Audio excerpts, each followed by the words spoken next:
Was Jesus a socialist?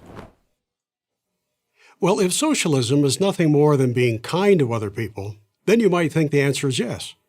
But you could be kind to other people and be a capitalist. John D. Rockefeller probably gave away more money than anyone in human history, and he was certainly a capitalist. Bill Gates and Warren Buffett have given away millions, too.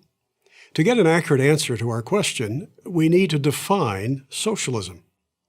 Socialism is the concentration of power into the hands of government elites to achieve the following purposes: central planning of the economy and the radical redistribution of wealth.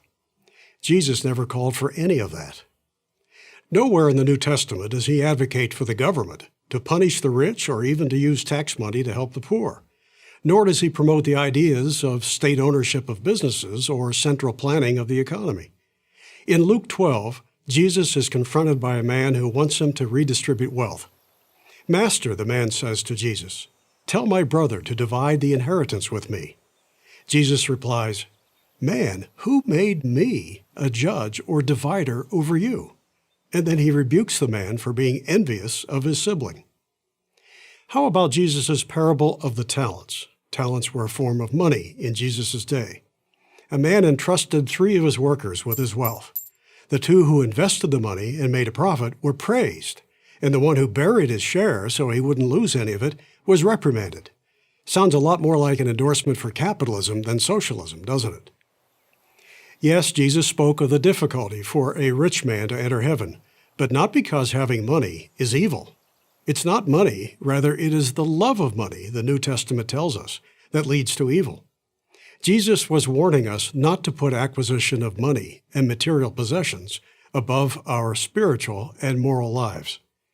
Was Jesus promoting a socialist model when he kicked the money changers out of the temple in Jerusalem? Again, the answer is no. Note the location where the incident occurred. It was in the holiest of places, God's house. Jesus was not angry at buying and selling in and of themselves. He was angry that these things happened in a house of prayer. He never drove a money changer from a marketplace or from a bank. Jesus advises us to be of generous spirit, to show kindness, to assist the widow and the orphan. But he clearly means this to be our responsibility, not the government's. Consider Jesus' Good Samaritan story. A traveler comes upon a man at the side of a road. The man had been beaten and robbed and left half dead. What did the traveler, the Good Samaritan, do? He helps the unfortunate man on the spot with his own resources. Ask yourself, to help the poor, would Jesus prefer that you give your money freely to the Salvation Army, for example, or have it taxed by politicians to fund a welfare bureaucracy? Progressives like to point out that Jesus said, "Render unto Caesar the things that are Caesar's, and unto God the things that are God's." But that has absolutely nothing to do with high taxes or wealth redistribution. It was the seed for the idea of separating church and state. It certainly wasn't the same as saying that whatever Caesar says is his must then be so, no matter how much he demands or what he intends to use it for. So there is no evidence that Jesus was a socialist, and there's lots of evidence that he supported free markets. In addition to the parable of the talents, Jesus offers his parable of the workers in the vineyard. In it, a landowner hires some laborers to pick grapes. Near the end of the day, he realizes he needs more workers to get the job done.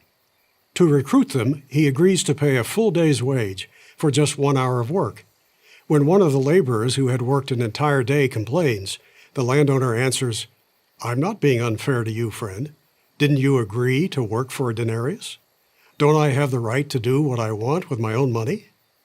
That's a testament to the principles of supply and demand, of private property, and of voluntary contracts, not socialism. Jesus never endorsed the forced redistribution of wealth.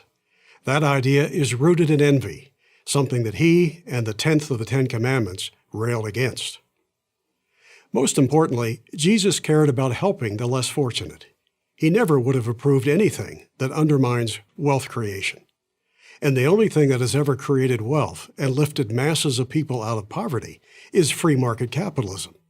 Read the New Testament. The plain meaning of the text is loud and clear. Jesus was not a socialist. He couldn't be. He loved people, not the state. I'm Lawrence Reed, president of the Foundation for Economic Education for Prager University.